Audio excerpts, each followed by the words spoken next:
Hello students, मैं अश्विनी कुमार सिंह एक बार फिर से यूनिकेटर सेंटर में आप सभी का स्वागत करता हूं। आज हम लोग क्लास 9 की सबसे पहली चैप्टर मोशन स्टार्ट करने जा रहे हैं। यानी क्लास 9 की फिजिक्स की सबसे फर्स्ट चैप्टर जो हमारा मोशन है, ये हम लोग पढ़ेंगे। एनसीईआरटी के चैप्टर 8 है, ठीक है। तो मोशन हम लोग स्टार्ट करते जा रहे हैं। चलिए, तो अगर हम बात करें मोशन की, तो मोशन जब से हमारे जीवन में आया है, हमारे आपके जीवन में जब से आया है, यानी कि क्लास 6 में थे तब हमारे जीवन में मोशन आया था, ठीक है। तब से हम मोशन पढ़ रहे हैं, थोड़ा सा कंटिन्यूअस मोशन पढ़ रहे हैं तब से, नहीं तो उसके पहले भी मोशन पढ़ते थे पर मोशन का डेफिनेशन पढ़ते थे, ठीक है। पर क्लास 6 से थोड़ा सा आया मोशन, उस पर कुछ क्वेश्चन भी किए, ठीक है। Speed is equal to distance upon time वाला क्वेश्चन भी किए थे कुछ, ठीक है। 6 में भी पढ़े, 7 में भी मोशन पढ़े, 8 में भी सर हम लोगों को जब फोर्स पढ़ा रहे थे, फ्रिक्शन बता रहे होंगे, तब आपको मोशन का इंट्रोडक्शन दे दिए होंगे। 9th में भी पढ़ रहे हो, 11th में भी पढ़ोगे, और उसके बाद भी अगर जरूरत पड़ा तो आप पढ़ोगे। मतलब सोचिए कि आपके लिए कितना इंपॉर्टेंट चैप्टर है कि लगातार आपको पढ़ाया जा रहा है, लगातार। और मैं आपको बता दूं कि अगर 11th में आपको मोशन पढ़ना है और 12th में अगर आपका मोशन क्लियर नहीं रहेगा तो 12th में आपको प्रॉब्लम आने लगेगी, समझे। तो ये चीज आपका होता है कि ये इतना इंपॉर्टेंट चैप्टर हमारे लिए है, ठीक है। तो अगर हम बात करते हैं मोशन की, तो मोशन देखिए, मोशन हम लोग बहुत तरह के मोशन देखे हैं, ठीक है। हमारे जीवन में तरह तरह की मोशन आती है। जैसे हाँ, जीवन की मोशन की बात कर रहा हूँ, किसी पार्टिकल का ऑब्जेक्ट की मोशन की बात करो, वो अपने वाला मोशन की बात नहीं कर रहा हूँ मैं, ठीक है। तो ऐसे अगर ऑब्जेक्ट की बात करें, ऑब्जेक्ट को देखें, तो तरह तरह के मोशन आते हैं हमारे, ठीक है। जैसे रेक्टिलिनियर मोशन, ठीक है, कर्विलिनियर मोशन, सर्कुलर मोशन, ऐसे बहुत तरह के मोशन हम लोग देखते हैं। वाइब्रेटरी मोशन, ठीक है। तो डिफरेंट टाइप्स के मोशन हमने पढ़ा है, पहले भी पढ़ चुके हैं हम लोग डिफरेंट टाइप्स के मोशन। आज हम लोग उसी मोशन को थोड़ा सा डिटेल में पढ़ेंगे, ठीक है। मतलब वही जो मोशन वाला हमारा जो चैप्टर है उसी को डिटेल पढ़ेंगे। तो अभी तक हम मोशन का क्या डिफिनेशन पढ़ते रहे, अभी तक जो मोशन का डिफिनेशन पढ़ते रहे, पहले हम उसे डीप लिख ले, क्योंकि हम अपने डिफिनेशन के अकॉर्डिंग ही चलते हैं। जैसे जो हमारा मोशन पढ़े थे हम उसी के अकॉर्डिंग चलते हैं, ठीक है। तो अभी तक जो मोशन का डिफिनेशन पढ़ते आ रहे थे वो हमारा डिफिनेशन था कि an object is said to be in motion if it changes its position with respect to time, ठीक है। यानी कि change of position of A object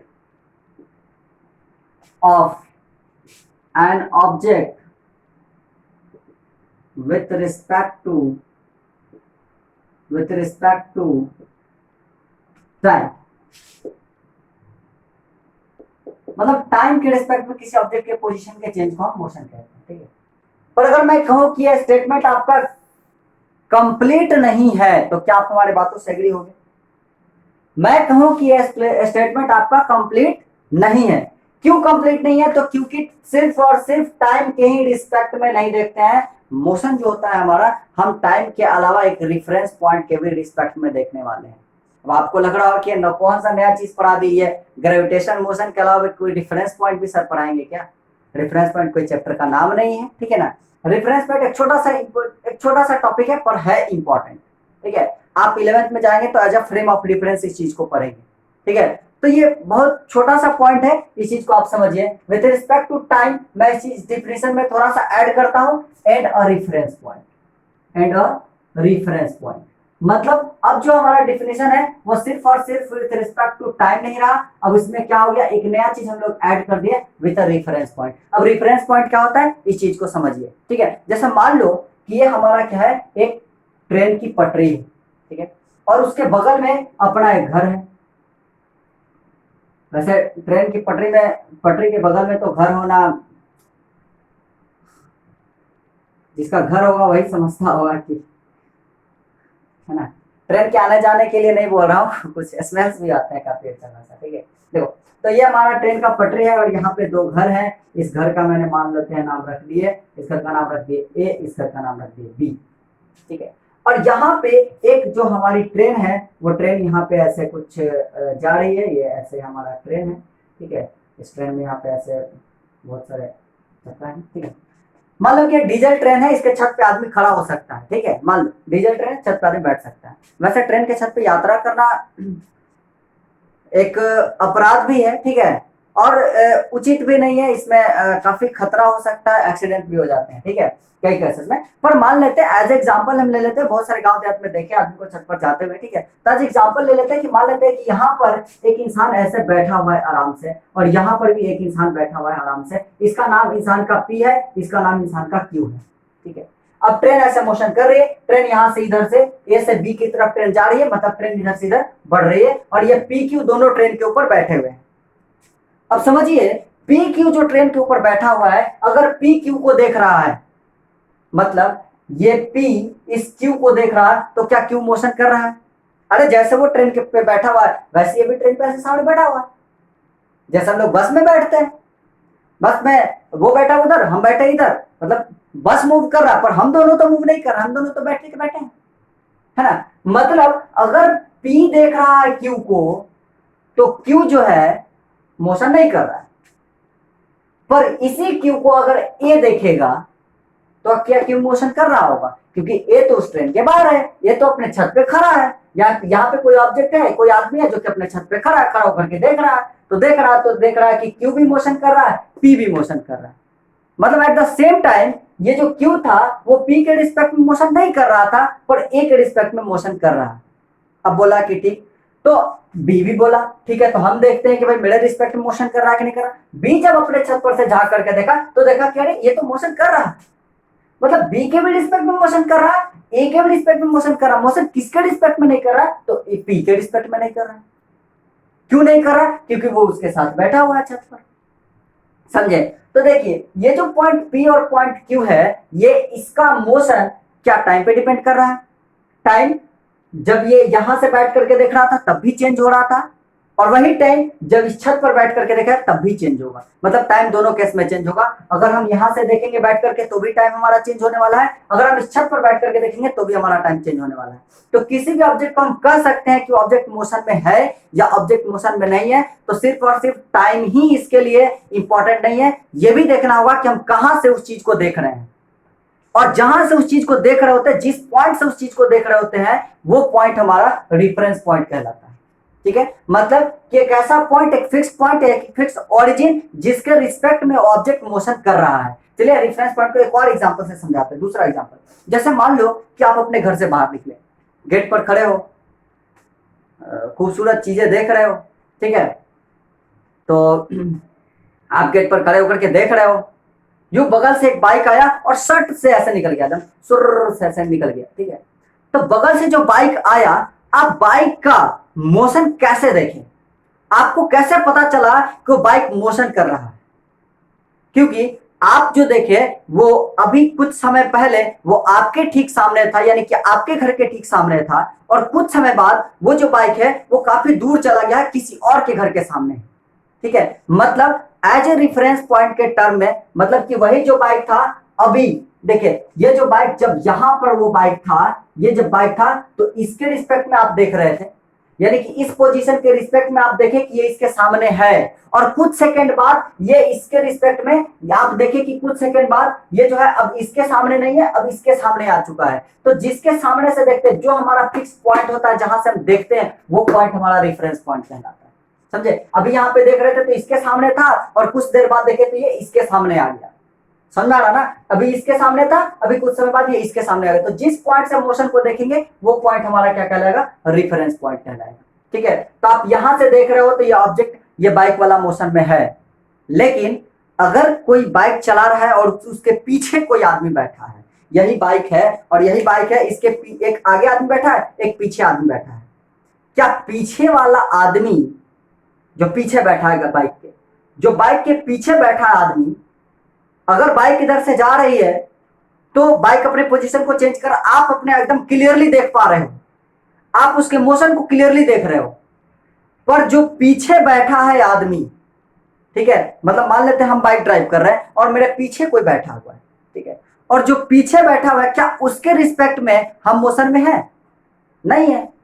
क्यों मोशन में नहीं है? क्योंकि जब वो मेरे पीछे बैठा था तब भी उसके और मेरे बीच का डिस्टेंस मात्र 4 उंगली, ठीक है, और जब हम 30-40 के रफ्तार में चल रहे हैं तब भी उसके और मेरे बीच का डिफरेंस कितना? वही 4 उंगली। समझ में आ रहा है कुछ? समझ में आ रहा हम क्या बताना चाह रहे हैं? मतलब कि हम देखना कहां से चाह रहे हैं, हम देखना किसके रिस्पेक्ट में देख रहे हैं, किस ऑब्जेक्ट को एक फिक्स्ड पॉइंट मान करके देख रहे हैं, वो हमारा रेफरेंस पॉइंट कहलाता है। समझे? अगर एक पायलट की बात करें यानी कि जो बाइक चला रहा है, वही बाइक का जो ड्राइवर है, वो बाइक का ड्राइवर पीछे बैठने वाले अपने जो दोस्त या साथी है उसके रिस्पेक्ट में रेस्ट में है, वो नहीं चल रहा, वो थोड़ी दौड़ रहा है, बाइक न चल रही है, तो उसके रिस्पेक्ट में वही इंसान क्या है, रेस्ट में है। पर कोई बाहर आदमी खड़ा है तो उसके रिस्पेक्ट में वही इंसान मोशन में भी है। तो हम लोग इसको ऐसे भी बोलते हैं कि the motion and the rest are the relative terms. ऐसा क्वेश्चन भी आता है कि explain with an example that the rest and the motion are the relative terms. Rest और मोशन से रिलेटिव टर्म्स, रेस्ट और मोशन एक रिलेटिव टर्म है, इसको एज एग्जांपल देकर के समझाइए। तो ऐसा क्वेश्चन आता है, इसमें सिंपल है, सिंपल हम लोग सिर्फ क्या लिख देते हैं, इसमें लिखते हैं सर कि at the same instance of time, यानी कि सेम इंस्टेंस ऑफ टाइम में an object can be in a motion और can be in a rest with respect to other and other. ठीक है, मतलब कि अलग अलग रिफरेंस पॉइंट के रिस्पेक्ट में वो एक समय रेस्ट में होगा और एक समय मोशन में होगा, देयरफॉर और सेम इंस्टेंस ऑफ टाइम पे। ठीक है ना, यानी कि एक ही समय पे एक ऑब्जेक्ट रेस्ट में भी हो सकता है और वो ऑब्जेक्ट मोशन में भी हो सकता है, वो डिपेंड करता है कि हम कहां से देख रहे हैं। चलिए एक चीज को और समझते हैं। देखिए, कहा जाता है कि अगर रेफरेंस पॉइंट के हिसाब से देखें तो दुनिया का कोई भी ऑब्जेक्ट रेस्ट में नहीं है, नहीं है, दुनिया का कोई भी ऑब्जेक्ट रेस्ट में नहीं है। ये बिल्कुल सत्य है भाई। कैसे? तो आपके अनुसार आपका बिल्डिंग रेस्ट कर रहा है, पर यही हम आपको उठा करके ले जाके चंद्रमा पर बैठा दे और टेलीस्कोप लगा करके दे दे कि बाबू अपना बिल्डिंग देखो, तो आपका बिल्डिंग क्या रेस्ट में है? तो आप क्या कहोगे कि नहीं, हमारा बिल्डिंग वहां तो मोशन कर रहा है ना, कहोगे। यानी कि आप जब अपना पोजीशन चेंज कर लिए, मतलब कि जब आप अर्थ पर ही बैठ करके अर्थ को ही देख रहे थे, मतलब हम अर्थ पर बैठ करके, अर्थ के ऊपर खड़ा होकर के अर्थ पर ही खड़े किसी ऑब्जेक्ट को देख रहे हैं, रेस्ट में है। पर हम जब अर्थ से बाहर चल जाएंगे तो एज अ होल पूरा अर्थ मोशन कर रहा है, तो इसके अकॉर्डिंग जब वहां से देखेंगे तो देखेंगे कि हमारा अर्थ मोशन कर रहा है, तो जो ऑब्जेक्ट रेस्ट में था वही ऑब्जेक्ट मोशन भी कर रहा है। ठीक है, तो इस तरीके से एज ए रेफरेंस पॉइंट जब हम लेंगे तो दुनिया का कोई भी ऑब्जेक्ट रेस्ट में नहीं होता है, नहीं माना जाएगा रेस्ट में। ठीक है, लेकिन रेस्ट हम एक मतलब एक एज अ अर्थ पर लेकर के किसी चीज को हम रेस्ट या किसी चीज को हम लोग अपने रेफरेंस पॉइंट को चेंज करके हम कह सकते हैं कि कोई भी ऑब्जेक्ट रेस्ट में है या कोई भी ऑब्जेक्ट मोशन में है। ठीक है, चलिए इस चीज को मान रहा हूं कि आप समझ गए। नहीं समझ में आया तो नीचे कमेंट बॉक्स में कीजिए, कोई भी दिक्कत परेशानी है, आपके डाउट्स एकदम बिल्कुल क्लियर होगी। हमारे डिस्क्रिप्शन बॉक्स में हमारा व्हाट्सएप नंबर है, आप हमारे व्हाट्सएप नंबर पर भी डायरेक्ट मैसेज कर सकते हैं अगर कोई भी डाउट्स है इससे रिलेटेड टॉपिक से तो। ठीक है, चलिए तो इसके बाद हमारा था ये मोशन। तो अब हम कह सकते हैं मोशन का जो हमारा एग्जैक्ट डिफिनीशन होगा, यानी कि जो ट्रू डिफिनीशन होगा, और ट्रू डिफिनीशन क्या होगा, change of the position of an object with respect to time and reference point. यानी कि हमको दोनों लगाना होगा, तभी हम कह सकते हैं कि कोई भी ऑब्जेक्ट मोशन कर रहा है या मोशन नहीं कर रहा। अगर हमें यही चीज अगर रेस्ट का डिफिनीशन लिखना हो तो रेस्ट का डिफिनीशन में हम क्या लिखेंगे, the change of the when, यहां पे ऐसे लिख देंगे, when an object does not change its position, does not change its position with respect to time, then it is said to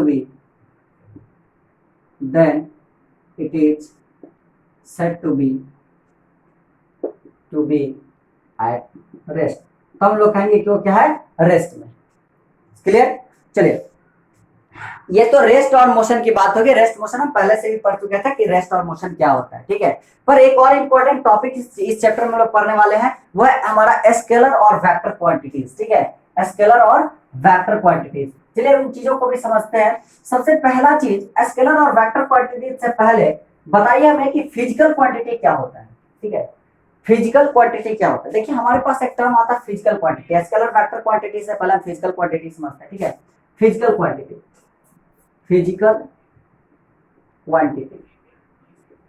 देखिए तो फिजिकल क्वांटिटी वैसा क्वांटिटी होता है जिन्हें हम मेजर कर सकते हैं। ठीक है, फिजिकल क्वांटिटी वैसा क्वांटिटी होता है जिसे हम मेजर कर सकते हैं, जैसे कि फोर्स मेजर कर सकते हैं कि किसी भी चीज पे कितना फोर्स लगाया जा रहा है, किसी चीज का लेंथ मेजर कर सकते हैं, किसी चीज का मास मेजर कर सकते हैं, टाइम मेजर कर सकते हैं हम, ठीक है ना। तो ये सारी चीजें आपकी क्या है, फिजिकल क्वांटिटीज है, जिन चीजों को मेजर कर सकते हैं, यानी कि द क्वांटिटी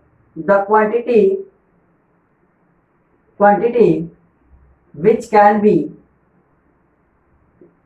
बी मेजर, यानी कि वैसा क्वांटिटी जिन्हें मेजर किया जा सकता है उन्हें हम लोग क्या बोलेंगे, फिजिकल क्वांटिटी बोलेंगे। लेंथ, मास, टाइम, फोर्स, ठीक है, ये सारी चीजें आपकी क्या है, physical quantity. Distance, displacement,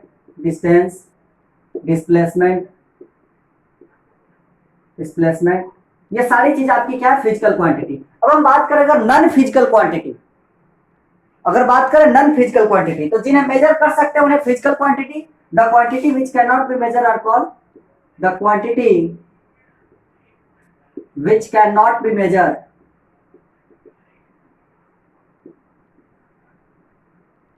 are called non-physical quantity।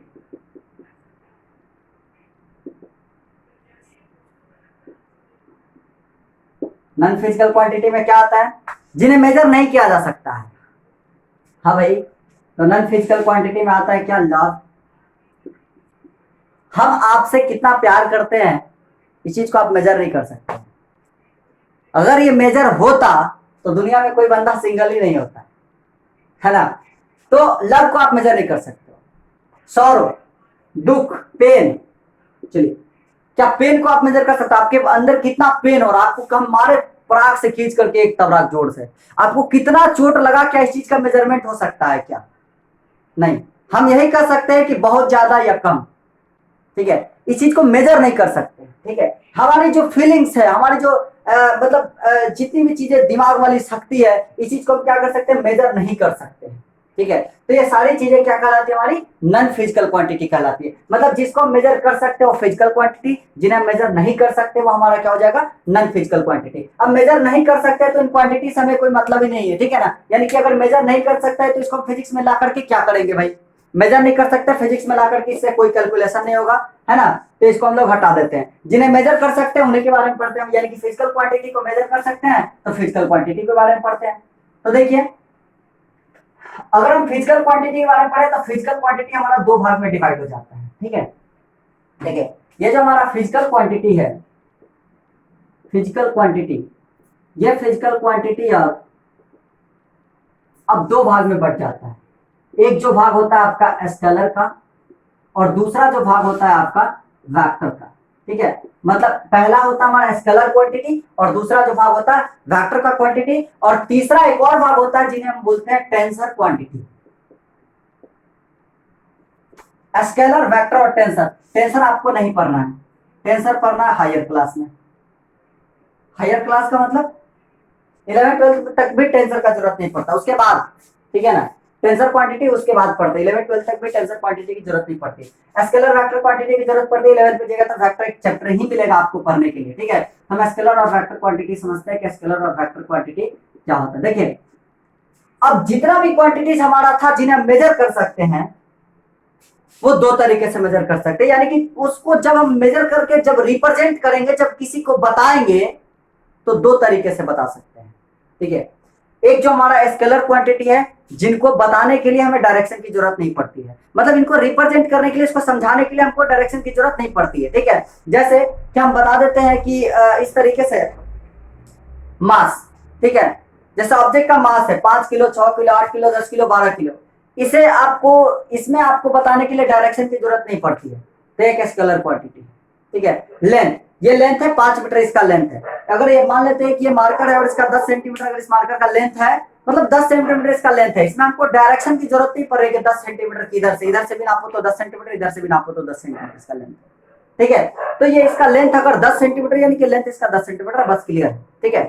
वैसे और भी बहुत सारे क्वांटिटीज है जिनको आपको क्या करना है, रिप्रेजेंट करने के लिए डायरेक्शन की जरूरत नहीं पड़ती है। डिस्टेंस को रिप्रेजेंट करने के लिए डायरेक्शन की जरूरत नहीं पड़ती है, ठीक है। अगर आपसे बोल दे कि आप जॉगिंग करो कि आओ 3 किलोमीटर, तो 3 किलोमीटर आप किधर से भी जॉगिंग करके आ जाओगे, है ना। 3 किलोमीटर थोड़ी, हम ये थोड़ी बोले हैं कि 3 किलोमीटर जाइए आप यहाँ से यहाँ, वहां से यहाँ, ऐसे कर करके आइए। 3 किलोमीटर आपको दौड़ना है, 3 किलोमीटर आप कहीं भी दौड़ के आइए, ठीक है। तो एक स्केलर क्वांटिटी है। तो वैसे क्वांटिटी जिसमें, जिसको रिप्रेजेंट करने के लिए डायरेक्शन की हमें जरूरत नहीं पड़े, ठीक है ना। The quantity, the physical quantity, those physical quantity those physical quantity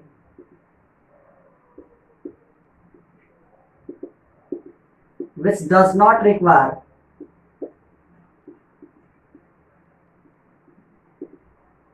direction for their representation, यानी कि इन्हें रिप्रेजेंट करने के लिए डायरेक्शन की जरूरत नहीं पड़े। फॉर एग्जाम्पल, जैसे कि हमें example mass, temperature,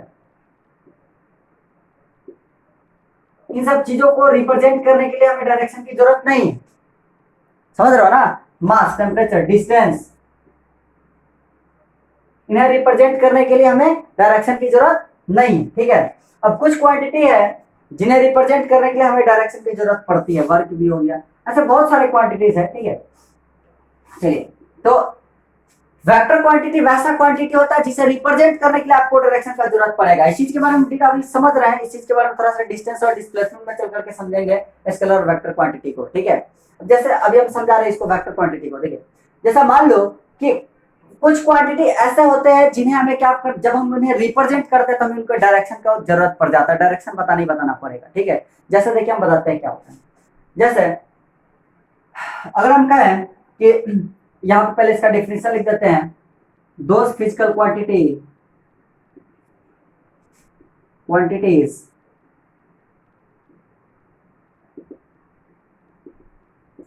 which require both magnitude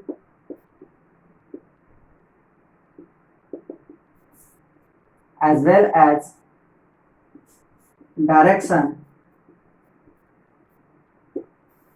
for its complete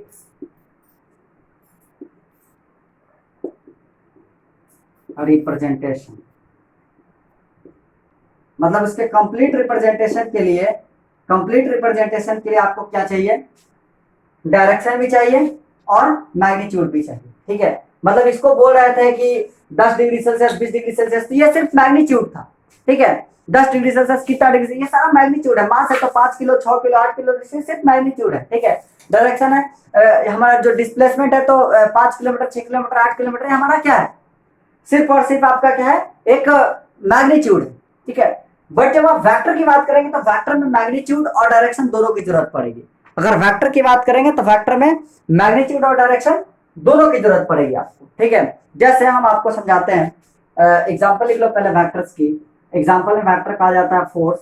ठीक है, फोर्स आपका एक वेक्टर क्वांटिटी है। वैसे डिस्प्लेसमेंट, वेलोसिटी, etc, ये सारे के सारे आपके क्या वेक्टर क्वांटिटी है। जैसे इसको मिटा करके समझाते हैं। जैसे मान लो कोई दो पॉइंट है। ठीक है, एक पॉइंट ए है और एक पॉइंट बी है। इसका नाम ए है, इसका नाम बी है। ठीक है, चलिए अब हम आपसे बोले और यहां पे जाने का जो रोडवेज है, ठीक है, रोडवेज है वो कुछ इस तरीके से है।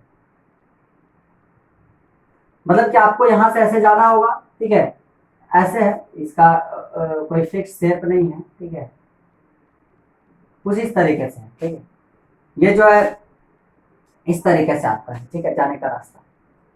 अब हम कहें कि हमें ए से बी तक जाना है। ठीक है, तो हमें ए से बी तक जाना है।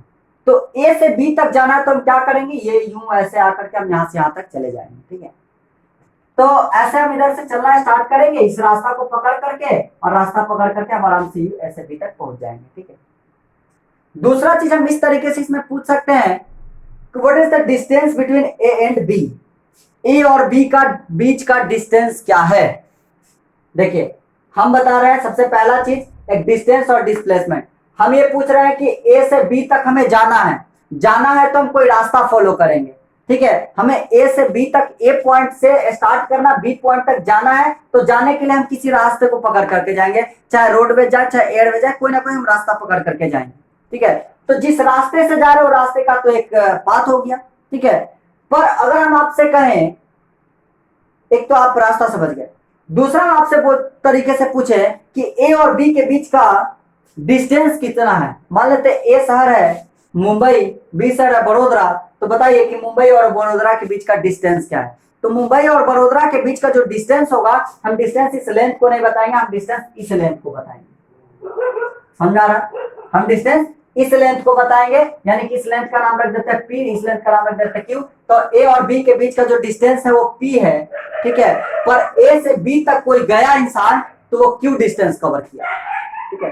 तो जो पी है वो डिस्प्लेसमेंट है। किसी भी दो पॉइंट के बीच का जो शॉर्टेस्ट डिस्टेंस होता है वो आपका डिस्प्लेसमेंट कहलाता है, ठीक है। डिस्टेंस और डिस्प्लेसमेंट हम थोड़ा सा जिक्र कर लेते हैं कि कोई भी दो पॉइंट है ए और बी है, दोनों पॉइंट के बीच का जो शॉर्टेस्ट डिस्टेंस होगा, जो शॉर्टेस्ट डिस्टेंस होगा, और किसी भी दो पॉइंट के बीच का जो शॉर्टेस्ट डिस्टेंस होता है, किसी भी दो पॉइंट के बीच का वो शॉर्टेस्ट डिस्टेंस आपका स्ट्रेट लाइन होता है, ठीक है। मतलब कि जैसा कि मान लिए कि हमारा एक ये पॉइंट हो गया और ये पॉइंट हो गया, कहीं भी ले लो, तो इन दोनों पॉइंट के बीच का जो शॉर्टेस्ट डिस्टेंस होगा, क्या इन दोनों के बीच का एक स्ट्रेट लाइन खींच दो, यही आपका शॉर्टेस्ट डिस्टेंस हो जाएगा। इससे शॉर्टेस्ट कोई डिस्टेंस नहीं हो सकता है, ठीक है। तो चलिए, तो जो शॉर्टेस्ट डिस्टेंस होता है उसी शॉर्टेस्ट डिस्टेंस को हम लोग क्या बोलते हैं, डिस्प्लेसमेंट बोलते हैं, ठीक है। अब ए और बी का जो शॉर्टेस्ट डिस्टेंस है वो हमारा क्या है, पी है, ठीक है। पर ए और बी, ए से बी तक हमें अगर जाना होगा तो हमें क्यू वाला पाथ फॉलो करना पड़ेगा।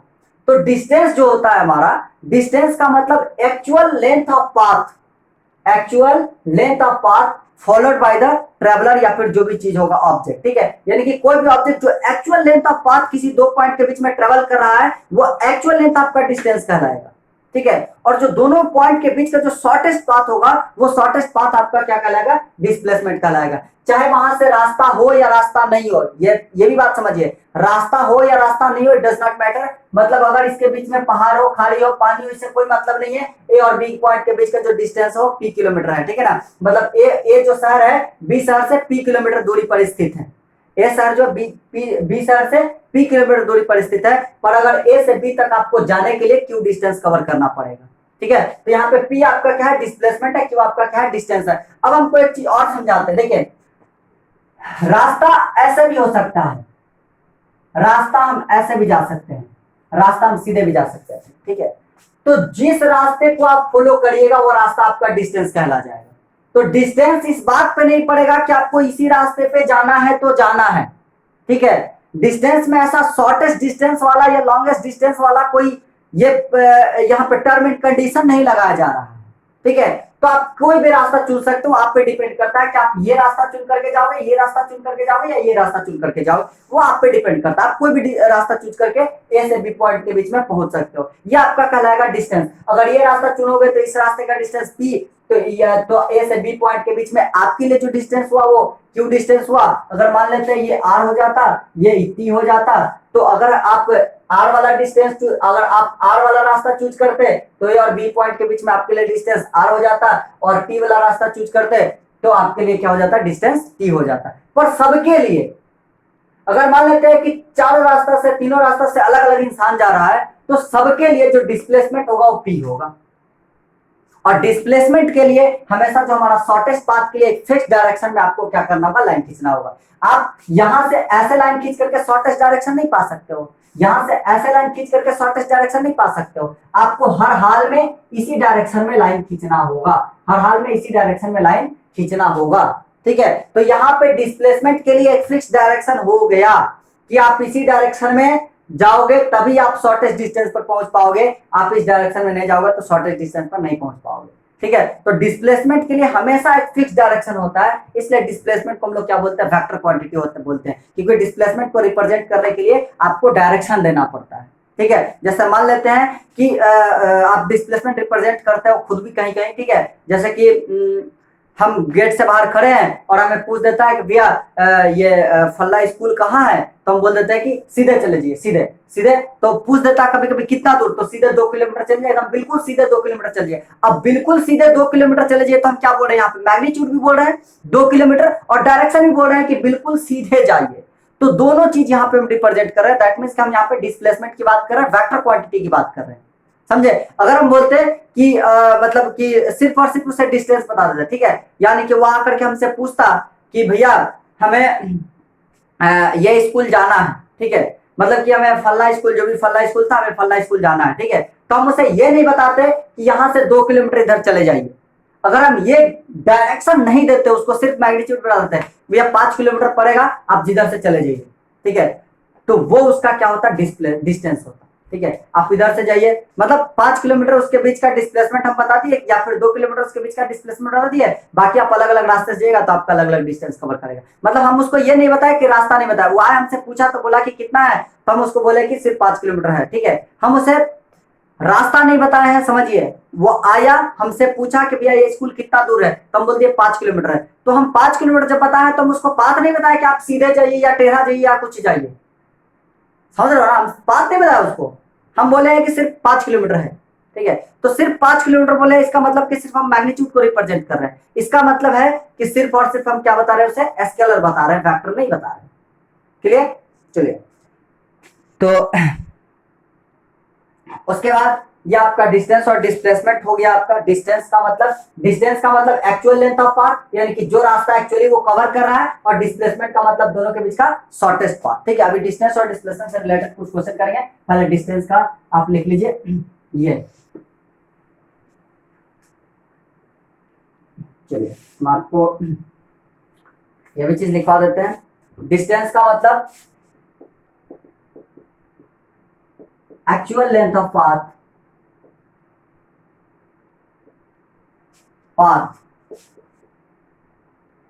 covered by an object between 2 points। ठीक है, डिस्प्लेसमेंट का मतलब क्या होता है,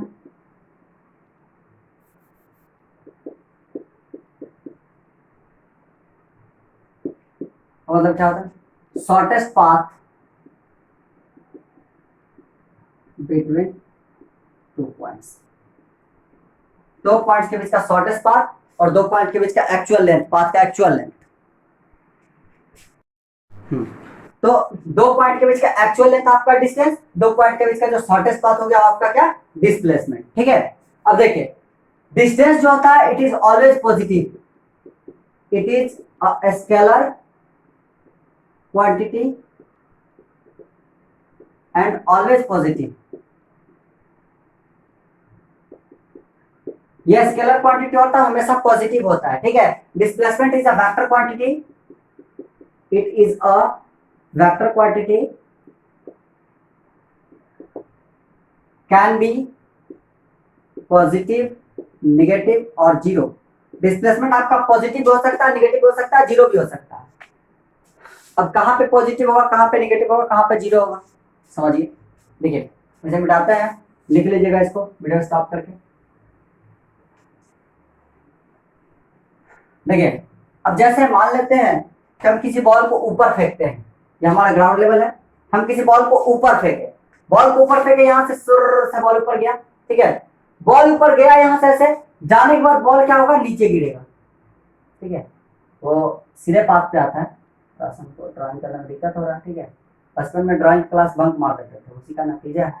ठीक है, तो ये बॉल गया यहाँ से और यूं ऐसे बॉल आया यहाँ पे। ठीक है, अभी देखिए हम बताते हैं क्या, दोनों आएगा बिल्कुल एकदम पास में एक दूसरे के। ठीक है, इनिशियल पोजीशन का मतलब होता है जहां से हम स्टार्ट करते हैं, यानी कि बॉल यहां से फेंकना स्टार्ट किए तो ये इसका इनिशियल पोजीशन हुआ, ग्राउंड लेवल पर दोनों आ गया। ठीक है, ये उसका फाइनल पोजीशन जहां पे बॉल आकर के गिरा हो, उसका फाइनल पोजीशन। ठीक है, अभी देखिए बताते हैं क्या हुआ इसमें।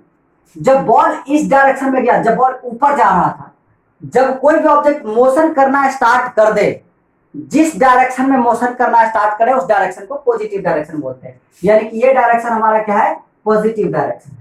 ठीक है, मतलब जिस डायरेक्शन में ऑब्जेक्ट मोशन करना स्टार्ट कर दिया, यूं ऐसे कार अपना स्टार्ट किए, स्टार्ट करके आगे बढ़े, तो यही डायरेक्शन हमारे लिए क्या हो गया, पॉजिटिव हो गया। हम जिस डायरेक्शन में चलना स्टार्ट कर दिए वो डायरेक्शन हमारे लिए क्या हो गया, पॉजिटिव डायरेक्शन हो गया।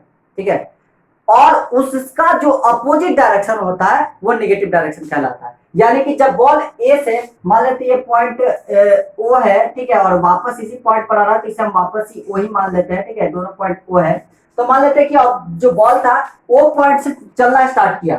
ठीक है, वो पॉइंट गया पी पॉइंट पर, किसी पीक पोजीशन पर गया पी पॉइंट पर। ठीक है, ओ से जब पी तक ये गया, जब ओ से पी तक गया, ओ टू पी, तो ये पॉजिटिव डायरेक्शन चल रहा था, ठीक है। पर जब P से O आ रहा था तो जिधर ऑब्जेक्ट जा रहा था, जिधर ऑब्जेक्ट स्टार्ट किया था उसके अपोजिट इसका वेलोसिटी है, यानी कि हम स्टार्ट किए थे उधर जाना और आ रहे हैं अपने तरफ ही। तो ये जो है इसके इसके जो ओरिजिनल इसका जो डायरेक्शन था मोशन का, उसके अपोजिट डायरेक्शन में अब जो P से वो चल रहा है ऑब्जेक्ट, वही बॉल अपने अपने ओरिजिनल डायरेक्शन के अपोजिट डायरेक्शन में चल रहा है। तो जो ओरिजिनल डायरेक्शन का अपोजिट डायरेक्शन होता है वो नेगेटिव डायरेक्शन कहलाता है। तो जब O से P तक जा रहा था तो ये पॉजिटिव डिस्प्लेसमेंट कर रहा था, जब P टू O आएगा तो ऑब्जेक्ट नेगेटिव डिस्प्लेसमेंट करेगा, ठीक है ना। यानी कि जब P टू O आएगा, P टू O आएगा तो ऐसे केस में क्या होगा, निगेटिव डिस्प्लेसमेंट होगा। समझे बात। पॉजिटिव डिस्प्लेसमेंट कब, जब किसी पार्टिकुलर डायरेक्शन में जाए, नेगेटिव डिस्प्लेसमेंट कब, जब उस डायरेक्शन के अपोजिट डायरेक्शन में आना स्टार्ट कर दे, उसे नेगेटिव डिस्प्लेसमेंट बोलते हैं, ठीक है। पॉजिटिव नेगेटिव डिस्प्लेसमेंट समझ गए। जब ऑब्जेक्ट जहां से स्टार्ट किया वापस वहीं पर आ गया, यानी कि इनिशियल पोजीशन फाइनल पोजीशन उसका सेम, तो ये क्या हो जाएगा, डिस्प्लेसमेंट जीरो। यानी कि जब भी कोई ऑब्जेक्ट स्टार्ट करे जिस पोजीशन से उसी पोजीशन पर आ जाए तो उसका डिस्प्लेसमेंट क्या होगा, जीरो। एक और एग्जांपल ले लो, एक सर्कुलर पाथ है, ऑब्जेक्ट यहां से चलना स्टार्ट किया, यूं सर से घूमते घूमते घूमते यहीं पर आ गया, तो इसका डिस्प्लेसमेंट क्या, जीरो। समझे। एक स्क्वायर पाथ ले लो, एक स्क्वायर पाथ में ऑब्जेक्ट यहां से ऐसे मुड़ना घूमना स्टार्ट किया, एक चक्कर लगाया, डिस्प्लेसमेंट जीरो। 10 चक्कर लगा ले, 50 चक्कर लगा ले, जितना भी चक्कर लगा ले, अगर वापस आता है यहीं पे खत्म होता है तो डिस्प्लेसमेंट हमेशा इसका क्या होने वाला है, जीरो। समझे। कितना भी चक्कर लगा ले उसका अगर इनिशियल पोजीशन फाइनल पोजीशन एक रहता तो डिस्प्लेसमेंट हमेशा क्या होने वाला है, जीरो, ठीक है। चलिए हम डिस्टेंस और डिस्प्लेसमेंट से रिलेटेड कुछ क्वेश्चन कर लेते हैं, ठीक है। देखिए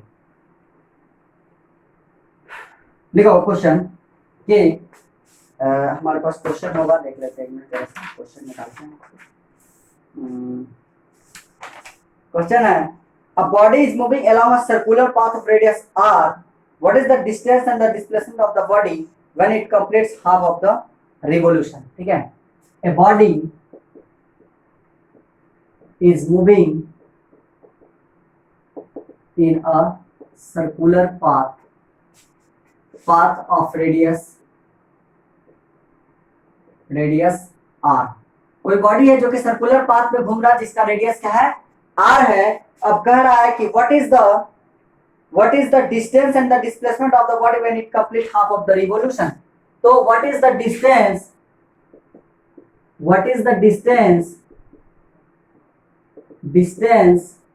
and displacement of the body when it complete half rotation. मतलब जब वो हाफ रोटेशन कंप्लीट करेगा तो कितना डिस्टेंस कवर करेगा, कितना डिस्प्लेसमेंट कवर करेगा, ठीक है। सॉल्यूशन समझिए। जैसे मान लेते हैं कि अपने पास ये सर्कुलर ट्रैक है, ठीक है। मान लो कि अपने पास एक सर्कुलर ट्रैक है, ठीक है, और यही पोजीशन है ए, यही से ऑब्जेक्ट चलना स्टार्ट कर रहा है। हाफ रिवोल्यूशन का बात किया जा रहा है। हाफ रिवोल्यूशन का मतलब कहीं यहाँ पे आएगा, ये इसका डायमीटर होगा, ये आर तो ये आर, ठीक है। यानी कि इसका डायमीटर होगा, डायमीटर कितना हो जाएगा, रेडियस आर, तो डायमीटर टू आर। क्या दिया हुआ, डायमीटर दिया हुआ, रेडियस दिया हुआ, क्या दिया क्वेश्चन देखो तो क्या दिया, रेडियस आर, ठीक है। अब रेडियस आर, यहाँ पर रेडियस आर दिया हुआ है, ठीक है। तो रेडियस आर दिया तो डायमीटर कितना हो जाएगा, 2r हो जाएगा, ठीक है। तो अब कह रहा है क्या कि हाफ रोटेशन कंप्लीट करने के बाद, यानी कि जब ये बी पोजीशन पर आएगा, अब आप खुद बताओ कि बी पोजीशन का डिस्प्लेसमेंट क्या होगा। क्या बी पोजीशन डिस्टेंस जो होगा वो ऐसे घूमते घूमते घूमते घूमते आ रहा है इस तरीके से, तो जो डिस्टेंस होगा वो आर्क ए बी होगा, ठीक है। डिस्टेंस कवर्ड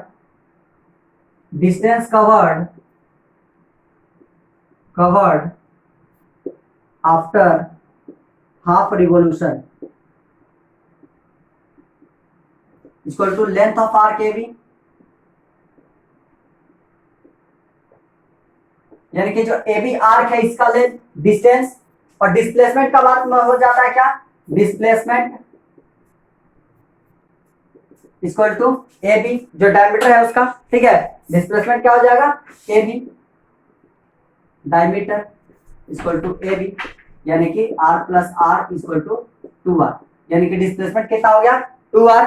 अब डिस्टेंस बताते हैं, डिस्टेंस बराबर length of the arc A B. Arc का पूरा आर्क का लेंथ क्या होता है, आर्क का लेंथ यहां से यहां तक, पूरा आर्क का लेंथ 2 पाई आर होता है, इक्वल टू 2 पाई आर पूरा आर्क का लेंथ होता है, पूरे आर्क का लेंथ कितना होता है 2 पाई आर, तो आधा आर्क कवर किया है तो 2 pi R by 2 equal to pi R, यानी कि पाई आर वो डिस्टेंस कवर किया है और जो डिस्प्लेसमेंट है उसका 2 आर उसका डिस्प्लेसमेंट है। ओके, चलिए एक और क्वेश्चन करते हैं, इसी पे बेस्ड ऐसा ही कुछ क्वेश्चन है।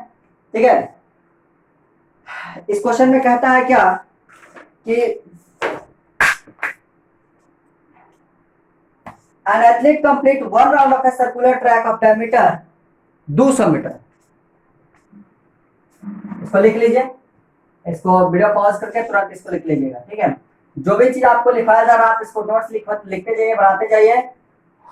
9th क्लास में जितना भी आपको पढ़ाया जा रहा है इससे एक्स्ट्रा एक भी चीज नहीं आएगा, जितना आपको पढ़ाया जा रहा है उतना ही आएगा, उससे ज्यादा आपको एक भी चीज नहीं आने वाला है। ठीक है, चलिए तो an athlete complete one round of a circular track of diameter 200 metre. Question number 2, an athlete complete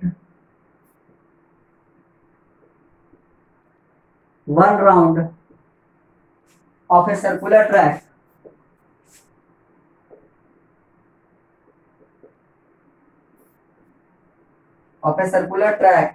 an athlete complete one round of a circular track of diameter 200 meter in 40 second, of diameter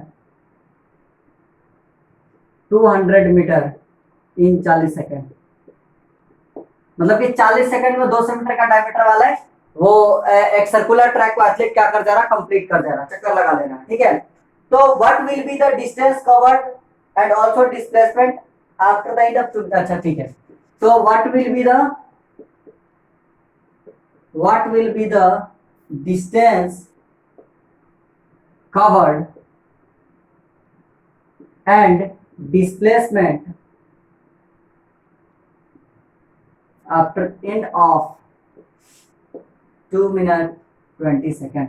2 minute 20 second बाद उसका distance और displacement क्या होगा, 2 minute 20 second बाद उसका distance और displacement क्या होगा, चलिए बताते हैं क्या।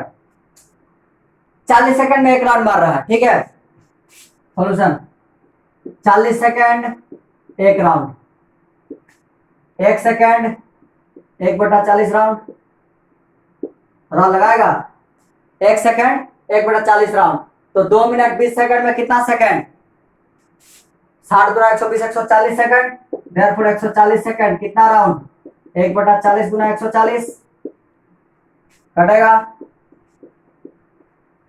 कितना, 4 12 4 5 20, यानी कि 3.5 राउंड, 3.5 राउंड मतलब 3 राउंड और आधा राउंड, यही ना, तो 3 राउंड और आधा राउंड। ठीक है, तो डिस्टेंस कितना कवर करेगा इसके बाद हम बता देते हैं, तो डिस्टेंस इन 1 राउंड, एक राउंड में डिस्टेंस क्या कवर करेगा 2 पाई आर। ठीक है, एक राउंड पहले डिस्टेंस निकाल दो फिर डिस्प्लेसमेंट निकाल देते हैं। ठीक है, डिस्टेंस इन एक राउंड में डिस्टेंस क्या कवर करेगा 2 पाई आर, तो 2 गुना 22/7 गुना आर, कितना आर का गया 100 गुना 100। ठीक है, देयरफॉर डिस्टेंस इन 3.5 राउंड, एक राउंड में जितना उसे मल्टीप्लाई कर दे बस, 2 × 22/7 इंटू 3 इंटू 100 इंटू 3.5, अच्छा 35/10 लिख देते हैं इसको। ठीक है, 0 0 कटा, 7 × 35। ठीक है, कितना हो जाएगा 22 × 110 गुना 220 मीटर, ये ना होता है। इसका डिस्टेंस कितना कवर कर लेगा 220 मीटर डिस्टेंस कवर कर लेगा। ठीक है, मतलब ये जो आपका जो एथलीट होगा वो एथलीट 3.5 राउंड के बाद, जो आपका डिस्टेंस कवर कर चुका होगा वो डिस्टेंस आपका 220 नहीं, सॉरी एक ये 10 यहाँ पे बच गया। ठीक है, वो आपको 2200 मीटर का डिस्टेंस कवर कर चुका होगा। ठीक है ना, कितना मीटर का डिस्टेंस कवर कर चुका होगा 2200 मीटर का डिस्टेंस कवर कर चुका होगा, क्योंकि 22 25 110 गुना 220 और ये 10 कितना हो गया 2200। ठीक है, तो 2200 मीटर का वो डिस्टेंस क्या होगा कवर कर चुका होगा। ठीक है, वैसे ही अगर हम बात करें डिस्प्लेसमेंट की,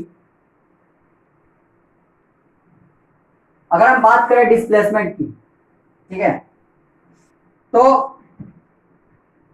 डिस्प्लेसमेंट इन 3 कंप्लीट राउंड 0। अरे 3 कंप्लीट राउंड जब मार लेगा यहां से कट, 1 राउंड, 2 राउंड, 3 राउंड, जब वो 3 राउंड मारेगा तो उसका डिस्प्लेसमेंट 0, जहां था वही है, ठीक है। अब फिर से डिस्प्लेसमेंट इन आधा राउंड, आधा राउंड में किसी सर्कुलर ट्रैक में जो डिस्प्लेसमेंट होता है वो डायमीटर होता है, equal to 200 metre. Therefore displacement